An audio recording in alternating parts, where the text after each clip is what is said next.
attaque la troisième partie. Donc maintenant qu'on a vu comment le fisc ils allaient continuer à vous imposer sur les placements que vous aviez au moment où vous partez, Elodie va nous dire quels sont les placements qui restent pertinents maintenant que vous habitez à l'étranger.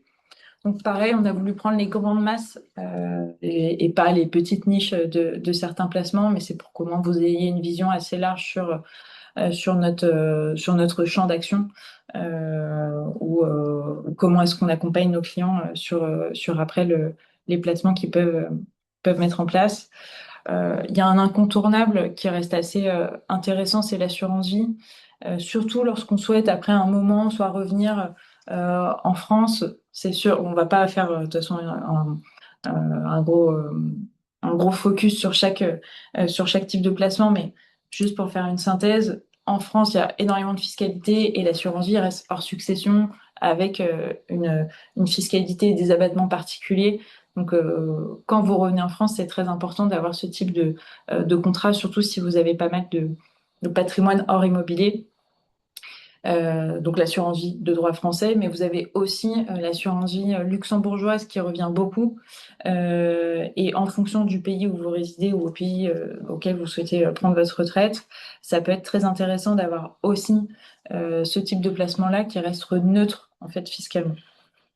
Et on a un large choix de support, pour parler plus en termes de gestion, large choix de support qui va autant du très peu risqué à du très dynamique. Donc ça remplit en fait beaucoup d'objectifs lorsqu'on propose et lorsqu'on explique ce type d'investissement. Donc l'avantage, c'est la capitalisation. Deux petites choses auxquelles il faut faire attention. Enfin, il y a des pays qui n'aiment pas l'assurance vie, qui considèrent que ce sont des contrats On y reviendra après, je crois. financiers. On y revient après? Mm. Bon, bah alors je dis plus rien, je lui laisse la parole, et puis là, je ne veux plus l'interrompre parce que sinon, si elle a déjà tout prévu. Alors l'immobilier. L'immobilier, bien évidemment, ça reste dans le patrimoine, que ce soit pour des Français en France ou aussi des personnes qui sont à l'étranger. Souvent, l'attrait pour investir en immobilier en France, ça reste quelque chose qui est sécuritaire, parce que lorsque vous changez de pays, ça ne veut pas dire que vous allez forcément investir dans l'immobilier dans le pays où vous êtes, parce qu'il y a des pays qui sont euh, plus ou Accueillons. moins compliqués. En termes de sécurité, en termes de stabilité. Donc, j'ai quand même pas mal de demandes pour pouvoir investir et comment investir en immobilier en France. Ça vous permet d'avoir des revenus qui sont stables dans le temps, de bénéficier de l'effet de levier du crédit. Faut pas se dire que c'est impossible quand vous êtes à l'étranger. Bien évidemment, le risque pays vient dans l'étude de votre dossier, mais c'est pas impossible. On travaille avec des courtiers pour étudier le cas de nos clients. C'est un patrimoine qui est tangible et surtout, ça permet de préparer son retour en France. Donc, ça reste quand même quelque chose qui est prioritaire lorsqu'on veut se constituer un patrimoine, notamment en France.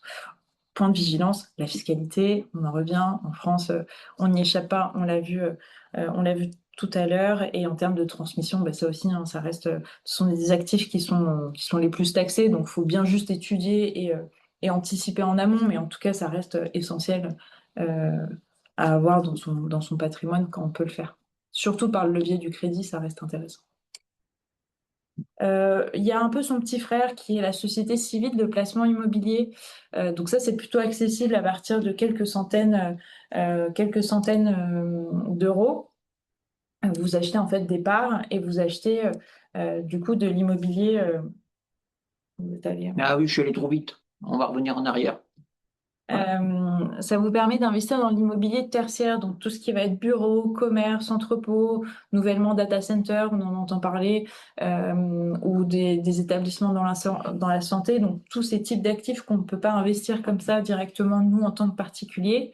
Et ça vous permet du coup d'avoir un patrimoine très très large, parce que c'est des sociétés de gestion qui vont investir les fonds des investisseurs dans ce parc immobilier tertiaire, avec un revenu qui normalement est censé être supérieur à un revenu d'habitation classique et pour quelques milliers d'euros. Donc ça reste très plébiscité pour ceux qui veulent se constituer un revenu complémentaire à la retraite.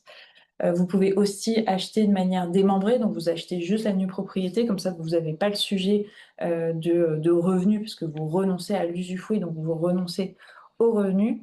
Et au moment de la retraite, vu que vous choisissez votre durée de démembrement, vous récupérez la pleine propriété et les revenus. Et ça, souvent, ça remplit quand même beaucoup de critères lorsqu'on veut pouvoir se créer un patrimoine. Et vous pouvez aussi vous créer le patrimoine dans le temps quand vous ne pouvez pas forcément acheter un appartement parce que vous n'avez pas de capital ou vous ne pouvez pas emprunter.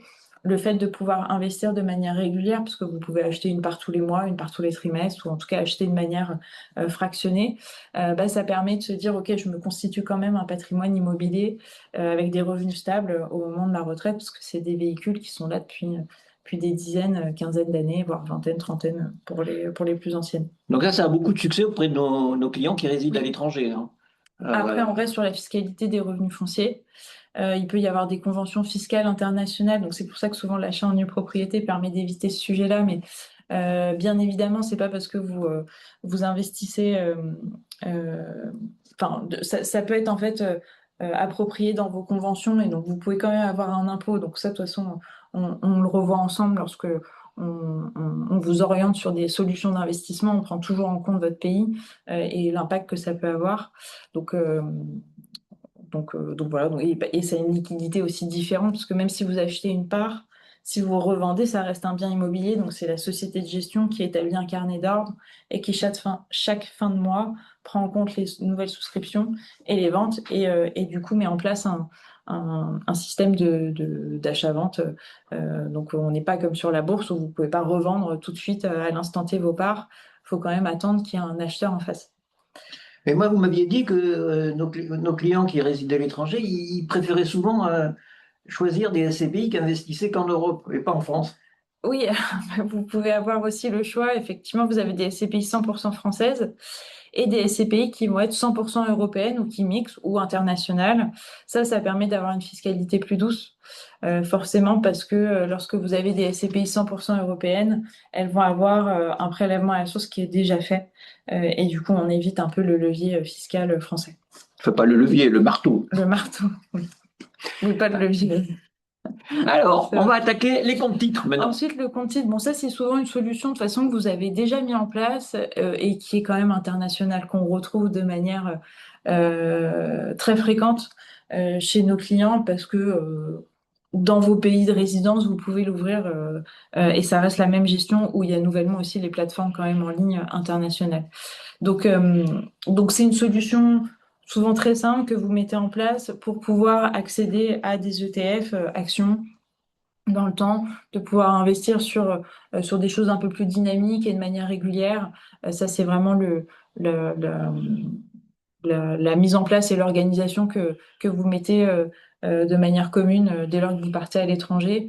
Et souvent, il y a une fiscalité de toute façon qui va rester plus douce dans les pays où vous êtes par rapport à la France. Donc, ça reste quelque chose de très simple à mettre en place. Ça vous permet, là, vous êtes plutôt sur quelque chose de dynamique, mais quand vous avez un horizon de temps qui est assez large, donc une quinzaine, vingtaine d'années, ça a tout à fait son sens d'investir dans ces portefeuilles et pouvoir percevoir des dividendes, des coupons et de faire du coup sa constitution de patrimoine. Mais nous, Comme ça. on a des solutions pour nos clients qui résident à l'étranger, par exemple au Luxembourg, où la Oui, du fiscalité coup, est donc nous, on transparente. accompagne nos clients lorsqu'ils ont besoin et qu'ils souhaitent en tout cas réorganiser leur patrimoine. Ça a tout à fait du sens soit d'aller au Luxembourg pour avoir cette neutralité fiscale et du coup de pouvoir établir et de gérer un portefeuille titre. Alors, on en finit avec le non-coté. Alors, je rappelle, pour ceux qui nous ont pas écoutés il y a un mois, qu'on a organisé un webinaire spécifique au non-coté que vous pouvez retrouver sur la chaîne YouTube de Montebourg Patrimoine. Oui, parce Déjà que animé par Elodie. donc le non-coté, ça représente beaucoup de choses. C'est pas l'objectif du coup de rentrer dans le détail. Il faut juste se dire qu'on enlève tout ce qui est marché coté et cette volatilité qu'on peut avoir. Depuis quelques années, ça s'est démocratisé. Et ça vous permet vraiment de la diversification de votre patrimoine. C'est des horizons, par contre, d'investissement de long terme. On parle de 10 ans, c'est normal. On est sur du non-coté. On peut pas tout de suite acheter, tout de suite revendre. On n'est pas du tout sur le marché boursier. C'est lorsqu'on est vraiment dans une recherche de performance à long terme, et de diversification. Donc, ça reste très intéressant. Toujours pareil, dans une constitution de patrimoine, d'avoir ce levier-là pour maximiser un peu le rendement global de votre patrimoine. Donc, sans rentrer dans les détails, il y a deux types de placements dans le non-coté. Vous avez Mais sans rentrer. mais sans rentrer dans les détails, il y a le placement dans des, quand un fonds prend une participation dans des entreprises. Donc là, on va participer à l'enrichissement de l'entreprise. Ça s'appelle du private equity. Donc là, votre argent, il est vraiment bloqué sur 6 à 10 ans. Si vous regardez un petit peu la télé, exemple Alteroc, donc ils investissent dans des fonds internationaux. Et au bout de 6 à 10 ans, ben, on va récupérer la participation à l'enrichissement du portefeuille. Deuxième type d'investissement dans le non-coté, vous avez peut-être vu aussi dans la presse financière, c'est ce qui s'appelle la dette privée. Donc là, on n'investit pas dans la réussite, dans l'enrichissement d'une entreprise, mais on prête de l'argent à une entreprise, souvent plus cher que la banque, pour diverses raisons que vous retrouverez dans notre webinaire. Et en contrepartie, bah, le fonds, il va pouvoir redistribuer une partie des revenus qu'il a récupérés des entreprises auxquelles il a prêté à ses souscripteurs. Donc l'intérêt là, c'est que vous êtes sur des fonds qui vont pouvoir vous rapporter un peu de revenus, même si vous êtes sur des durées qui sont normalement assez longues. Voilà, donc par rapport à tout ce qu'on vient, tout ce que nous a dit Elodie, vous voyez, vous avez des produits qui ont pour objet de capitaliser, ça c'est l'assurance vie, c'est le private equity, et ça peut être le compte titre quand vous investissez en actions. Et puis vous avez des produits qui vont pour vocation de distribuer des revenus, comme les SCPI ou comme les fonds de dette privée. Et au milieu, vous avez l'immobilier qui est un produit hybride, notamment parce qu'on peut l'acheter à crédit. Voilà, bon, j'en dis pas plus parce que Élodie s'impatiente et elle veut nous faire la synthèse un petit peu le temps du placement par rapport à tout ce que vient de dire. Qu'est-ce qui compte davantage que le placement lui-même, Élodie? Oui, ça c'est pour faire une petite synthèse, mais finalement, on va toujours prendre en compte en fait votre pays de résidence fiscale, votre projet si vous souhaitez changer ou en tout cas avoir votre pays au niveau de la retraite, d'étudier la convention, les contraintes qu'il peut y avoir et avec vos objectifs d'essayer de structurer une proposition de réorganisation ou de constitution de votre patrimoine. Alors, on a dit qu'on allait faire un petit focus sur un sujet qui est important en termes de fiscalité internationale, c'est la transmission. La transmission, ça peut être des successions ou des donations. Exactement. Donc, on a voulu mettre en avant surtout deux parties du patrimoine, enfin, l'immobilier et les actifs financiers. On fera aussi un petit focus du coup sur l'assurance vie, qui est assez particulière et on abordera aussi trois questions à se poser. Donc, si on revient sur l'immobilier et les actifs financiers, ils ne vont pas suivre les mêmes règles. On l'a vu un peu tout au long de ce webinaire. L'immobilier, c'est généralement rattaché au pays de situation du bien. On va toujours regarder s'il y a une convention fiscale qui est établie entre les pays, ce qui n'est pas souvent le cas, comme je l'ai déjà dit. Et du coup, voir dans quelle situation, comment est-ce qu'on va appliquer la succession. Pareil pour les actifs financiers, toujours important, pays de résidence du défunt, de l'héritier et les conventions. Euh, Si deux héritiers ne sont pas dans le même pays, il va pas y avoir les mêmes régimes différents. Donc ça aussi, c'est des choses qu'on peut aborder, où on peut essayer de vous aiguiller, à savoir si vous avez des enfants en France et des enfants bah, peut-être dans le pays où vous résidez vous-même. Si vous arrive quelque chose, comment est-ce que ça se passe en termes de fiscalité et d'essayer un peu en fait d'équilibrer entre les enfants euh, pour pas que bah, ceux qui sont en France, notamment, subissent la fiscalité de plein fouet. Donc ça, c'est des choses sur lesquelles on peut en tout cas vous accompagner ou faire émerger certaines solutions à mettre en place. Mais c'est très important quand vous avez un patrimoine finalement qui est dispatché, d'aller voir un notaire, de bien établir votre testament. De bien voir est-ce qu'il est bien reconnu dans chaque pays si vous avez été dans plusieurs pays pour pas qu'il y ait de mauvaises surprises et que tout se passe bien au niveau de la transmission si vous arrive quelque chose. L'assurance vie, c'est du coup, comme je vous le disais, un outil qui est très répandu en France parce que il a vraiment une fiscalité beaucoup plus douce et on désigne qui on veut en termes de bénéficiaires.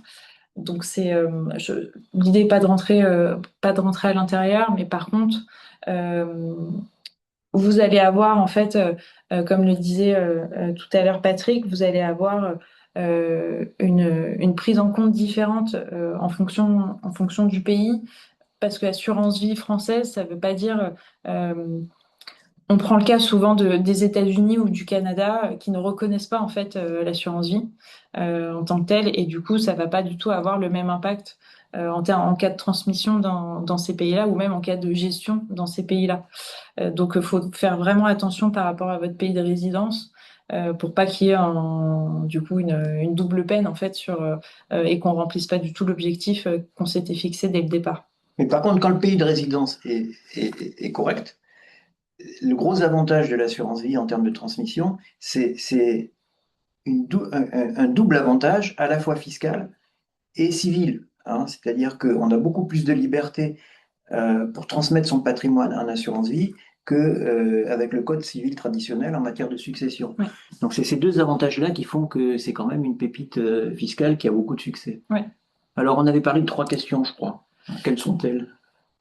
Oui, bah Ouais, c'est classique, hein. oui, on martèle un peu ce sujet-là parce que souvent c'est pas compris et ça nécessite vraiment une étude en fait de votre patrimoine et de votre transmission. Où résident les parents, où résident les enfants, où sont situés les actifs. Voilà, donc